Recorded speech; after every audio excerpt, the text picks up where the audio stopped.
Hey there, I'm Jessica with Electra, and today we're going to talk about zits. We all get them, we all hate them, but I'm going to show you how to cover them up, especially these big, red, angry cysts. So you're going to need a few things. You're going to need a pretty full coverage foundation. I love a CC cream, a loose powder with a little brush. Make sure your powder's translucent.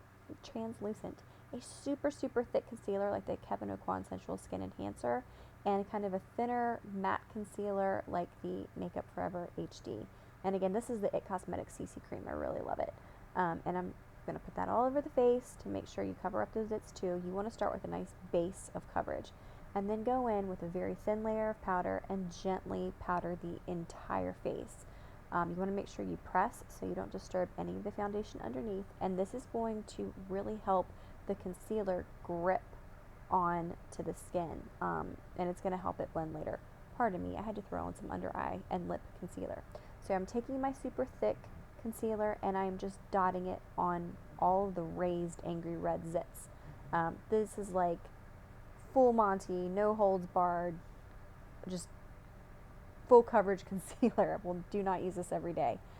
But the way you get it on your zit is you just start tapping, and you tap and you tap and you tap very gently. And then once it starts to spread, you keep tapping around the edges and it just disappears into your skin. And sometimes you might really need to blend out, but I just continue to do this on every single one of the zits. Now, if you have kind of a flatter zit, it's more of a red mark than anything, you can go in with a thinner liquid concealer, but make sure it dries down to matte. And then when you have a good first layer, go in and press in another very, very thin layer of powder. This is going to set your concealer, but it's also going to help all the products in the skin blend together, and you'll see where we go in a second, because I want some more coverage. If you want more coverage, do another layer of concealer and another thin layer of powder, and keep doing that until you get your desired coverage and everything just kind of looks like skin. So you're going to finish off with the final layer of powder, very, very thin, tapping, don't swirl, you don't want to disturb anything. And then at the very end, make sure to sort of buff everything together so it looks seamless. So this is the final look. I finished up my makeup, and remember, at the end of the day, we all get zits, so hold your chin up high.